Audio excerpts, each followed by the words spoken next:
Hello, welcome back, gaming fans. This is Jesus from Jesus Gaming, and welcome to another episode of Continue News and Gaming, your weekly deep dive into the gaming world.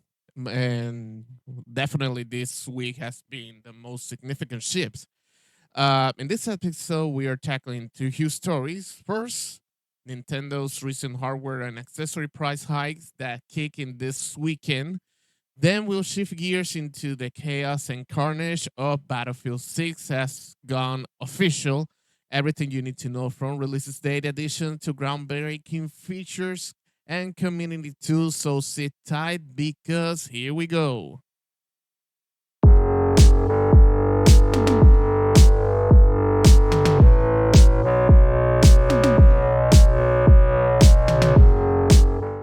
I think that this doesn't come like a big surprise in terms that Nintendo already warned us, and in markets like Canada, they have been restructuring the prices of many of its current and past gen hardware. Talking about the family of the original Nintendo Switch, and this past week, Nintendo issued a brief statement announcing that as of this past weekend, starting on August 3rd, 2025, pricing on Switch hardware, the Switch Lite, the standard Nintendo Switch hardware, and the OLED model, as well as select Joy-Con controllers and other accessories, will have their prices raised up here on our market in the United States, and that includes its territories.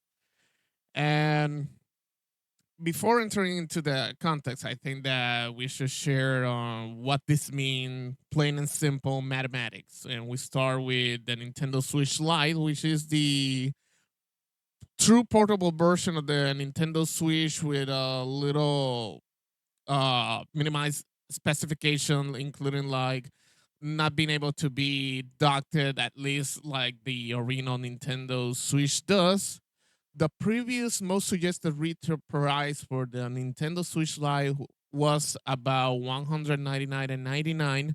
The new prices will set up to 229.99. This is an increase of $30. And next we got the standard Nintendo Switch Lite we met back in 2017, hybrid of a console and portable. uh Big evolution from what was the full screen controller of the Nintendo Wii U, and I kind of knew that this was the direction that Nintendo was going after the generation of the Wii U. In days where Nintendo DS, the 3DS, already captivated what the Game Boy and Game Boy Advance started in almost like 3 decades ago. Or I mean, not 3 decades, I mean like 3 generations ago. From 299.99, it will set up for plus $40 or 339.99.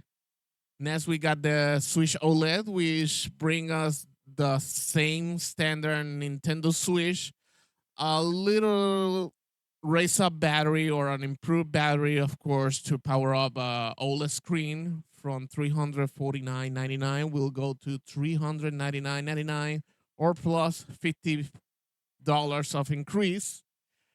The original controller Joy-Con set will go 99.99 or an increase for $5 of the original price.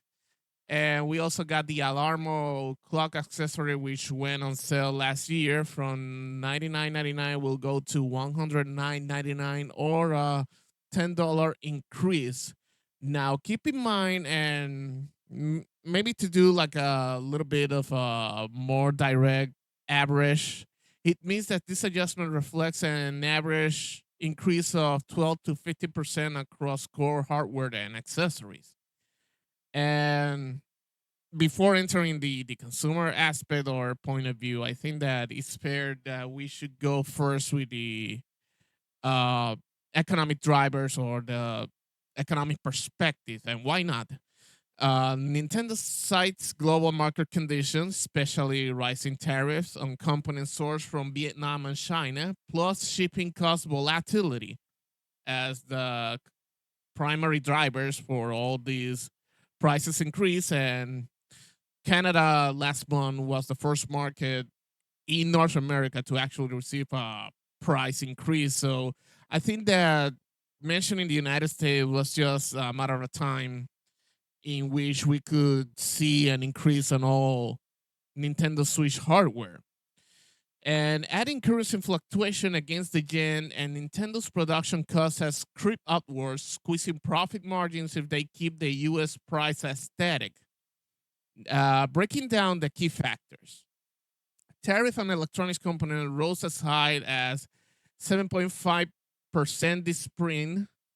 Ocean freight costs surged 20% year over year, and the US dollar weakening against the yen, raising the dollar cost of Japanese manufacturing. Again, it's not that we are blatantly justifying Nintendo as a company, but we got to get our feet on the ground. Nintendo is a legendary company. They have been in the gaming industry as a main business drive since almost like 40 to 50 years. We can talk about the full Nintendo story in another video and how things got started with the Yamauchi clan at the helm. But we cannot deny the aspect that Nintendo is also a company. A company needs revenue. And yes, this is not a rare thing to hear, but what makes it uncommon is the current political landscape in these days, where the United States has been going against what they call an unfairness in global economics, and tariffs has been kind of the answer to make more balancing. And I'm doing the like Dr. Evil with the fingers, the balancing. And unfortunately, Nintendo as a company has to answer likewise. So I think that's the economic and business part of thing. Of course, we had to talk about the consumer impacts. And for early adopters, those who bought in before August 30 got the last of the old pricing, so to speak. If you planned to pick up a Switch Lite for summer or road trips, that $30 difference could push you to buy a used model instead, which in the maybe at the long run end, it remains to see which thing Nintendo has been either positive, neutral, or negative aspect on maintaining revenues, especially when we are already in the first quarter of the Nintendo Switch 2 sales. By the way, neither the Nintendo Switch 2 hardware nor the Nintendo Switch Online and the Nintendo Switch Online Plus expansion prices were affected. While it's true that some hardware for the second generation of the Nintendo Switch 2 were indeed affected. And this goes along with collectibles and limited edition runs like the recent Splatoon 3 bundles are not even pricier on the aftermarket. And accessory makers already operating on theme margins may pass on higher wholesale costs to you. And that's another part of the equation. The wholesale part, and some resellers, indeed, they are going to pass the higher costs or lower revenue margin to us, the consumer.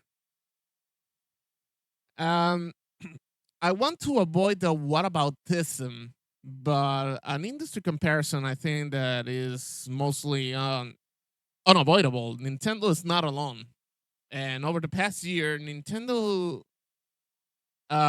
it's true that Nintendo opened the floodgate to have gaming to or software gaming to cost almost $80 to $90. And honestly, Sony and Microsoft have been starting all things since 2020. And indeed, Sony has quietly bumped North American PlayStation 5 digital bundles by $20. And likewise, Microsoft adjusts the Series S and X bundles, their current generation console pricing, last winter and during the year by 10%, the major console makers are clearly under the same pressure of the conditions of the market, which this is the same common denominator that we're going to be hearing, the current market conditions. So, early reactions as part of my notes that I'm checking here. Major retailers updated listing overnights, and obviously, you will be seeing, or you're already seeing the new most suggested retail prices on store like GameStop, I should say, Amazon, Best Buy, and Walmart.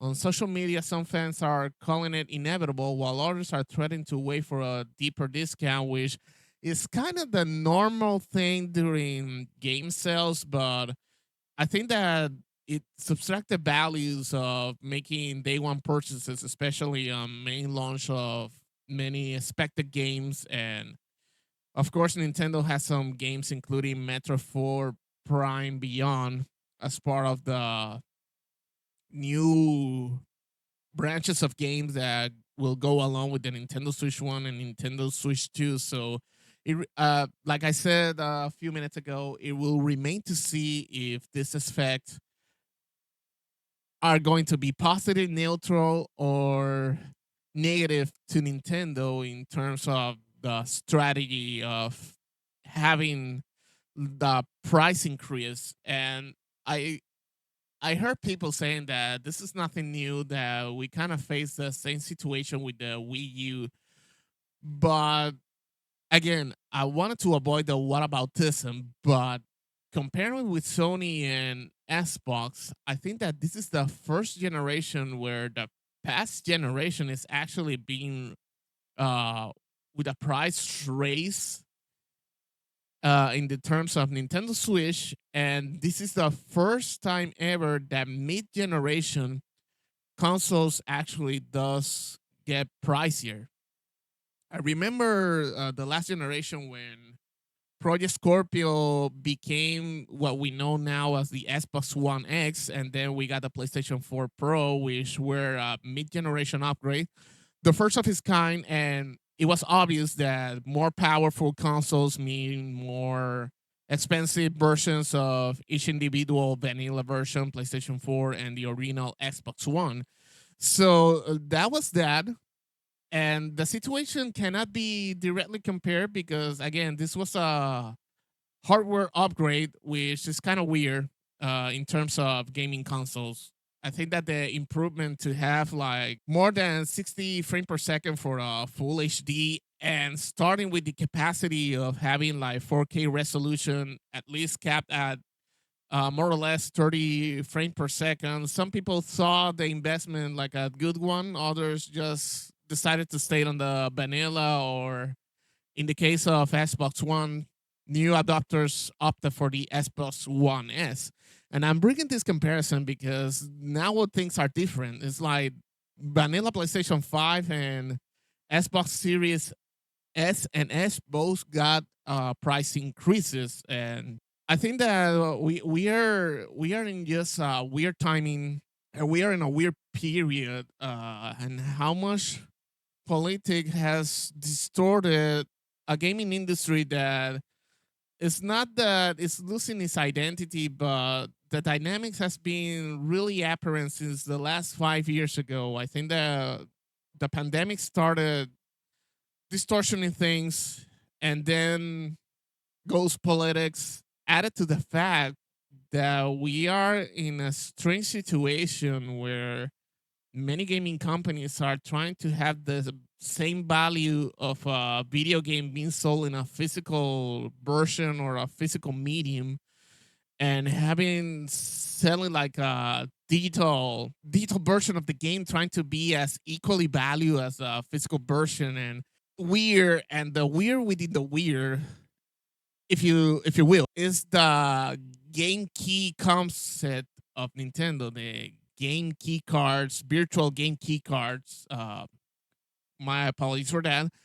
Is that uh, I thought that the concept was about making sharing within family in the same Nintendo account, or a family account within the Nintendo platform, and having more like a seamless experience on sharing your games. And this past few months, the concept was just another layer of just making sales digital the main thing just to make more revenue. It's not like helping the sharing with the family or helping the consumer first, revenue later. I think it becomes like the yin yang-ish of this is revenue first for the company. And I don't think that this is kind of being helpful outside of just gaming sharing. And I think that this was like a lost opportunity for Nintendo to maintain the value on buying physical games. And I I honestly will say that my first kind of bad signal was with the legendary edition of Overwatch of the Nintendo Switch. I was happy with the version because I wanted to really dive into Overwatch originally on the Nintendo Switch, and I was happy about the crossplay functionality with all the consoles and PC along with the Nintendo Switch. But for the surprise, the legendary edition of Overwatch, which included all the current DLCs that was already launched elsewhere, like in PC on console, the game didn't include like a physical version. It just included like a postcard with the game code, and I knew that this was an example of maybe what's the future got in store. Is like, yeah, let's sell like $60 of a game case empty with just a little paperwork that had the code, and that's it. To be honest, Nintendo Switch was my hero of the past generation in terms of making the value of buying physical games. And the thing is that it's not the same thing that you buy a physical game for Nintendo Switch because you have actually game data on the game cards versus the Blu-ray on Xbox Series S and X, PlayStation 5, PlayStation 4, and the Xbox One family. Because most of the Blu-ray just have like the piece of data that mainly is just the license, and then everything else you need to download it. The difference between buying digital and buying physical, it was exclusively notable on the Nintendo Switch side. And I think that's another aspect that got distorted in this new generation of Nintendo Switch 2 and this kind of a new pricing hike. It doesn't help matters. So to summarize, hardware and select accessories just got pricier by up to $50 in average. It's driven by tariffs, freight, and currency shift. And it's mirrors similar moves by Sony and Microsoft. So if you've been eyeing on the Nintendo Switch, your last chance was last week and specifically last Saturday. So maybe there are some stores that kind of can sell the what you call SKU at the current new prices because they need to had to hand over the new SKUs that have the price changes. But historically, this has been like a strange event that could happen. But maybe you can get lucky if you're in the market for a new Nintendo Switch or you're ready to buy a replacement of your original Nintendo Switch. If you're still like myself, I'm in the wait and see game with the Nintendo Switch 2. I still don't have a extreme reason to buy a Nintendo Switch 2 right now. Maybe the Nintendo Switch 2 version of Cyberpunk 2077, but it's great, but not that great to justify the $70 price. One of the worst kept secret was finally revealed by Electronic Arts and what is now called the Battlefield Studio, which is the fusion of DICE, the original makers of Battlefield and most of Electronic Arts internal studios and partners of DICE. And we got Battlefield 6, and it's confirmed for a worldwide launch in October 10, 2025, and it's coming to PlayStation 5, Xbox Series S and X, and PC.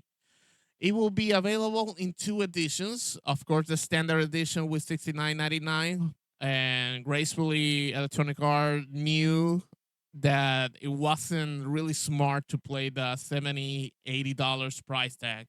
And we got the Phantom Edition at 99.99, and with the extra $30, you get extra skins, experience boost for the multiplayer modes, and Battlefield Pro token as well with the season pass. But before the launch, we will have open beta, so you can mark your calendars for August open beta with early access weekend. It will be via invite that some gamers will have the opportunity to play from August 7th through August 9th, and general access weekend on the August 9th and August 10th, with a second weekend at August 14th through August 17th. Electronic Arts confirmed that all playtests support crossplays and requires no pre-order. So I think that this is kind of a weird and welcome surprise coming from Electronic Arts, which is kind of this company that thinks that things like a gamer in mind, but in reality, it's just a corporate in mind. So, Battlefield 6 promises a new kinesthetic combat system. Expect mechanics like team drags revives, mountable weapons on cover for recoil control, and dynamics environmental interaction. The class system is back with four archetypes with assault, engineer, support, and recon, each wielding a unique gadget instead of locked weapon set.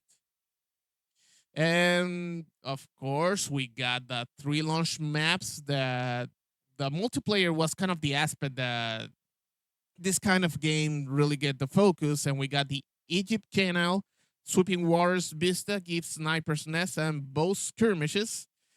Gibraltar Output, which is a cliff-sized artillery battles with destructible fortifications, and New York Scramble, urban warfare in a partially ruined skyline, perfect for close quarters.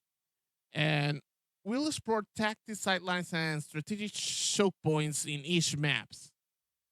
Also, the Battlefield Studios and Electronic Arts confirmed that modes at launch include Conquest, Breakthrough, Rush, Team Deathmatch, Squad Deathmatch, and King of the Hill. Electronic Arts has teased seasonal content drops, new modes, and two major expansion late for early 2026. So I know that some of the main questions remain that if they're going to follow Activision's formula with Call of Duty, with having so much thematic skin sets and cosmetic like invitations from the entertainment world, blah blah blah. The official word is that they are not in the need for that. So if you're not a fan of what Call of Duty has been doing from since the last few years, don't worry. Battlefield 6 will not have your next cartoon characters or personalities that you never see with a gun being a gunner on Battlefield. I think that another main aspect that people love is the Battlefield Portal mode and returns bigger than ever. You have drag and drop access to classic maps from Battlefield 1942, Bad Company 2, and Battlefield 3, plus customizable rule sets, user interface triggers, and the even built-in Easter eggs. It's the ultimate community sandbox, and again, this was one of the most welcome things during the announcement the past week that Electronic Art had with the Battlefield Studio. And as you expected, the Frostbite engines powers the sequel with real-time destruction and physics. You can expect improved sound design, weapon fidelity, vehicles roars, environmental ambiences, and courtesy of a new spatial audio pipeline. Based on early impressions from Battle Last participant, it has been highlighted that the gunplay has been redefined and it feels strong with a good performance. And in social media, there has been a praise for the destruction realism, but there has been questioned the balance in the vehicle warfare. So it remains to see how people gonna react for the open betas that we already announced a few minutes ago with the official dates. And again, it will be an early access that will be through invitation only. Yours truly got the privilege to be also invited. Maybe I'm doing some content about it in August 7th through August 9th.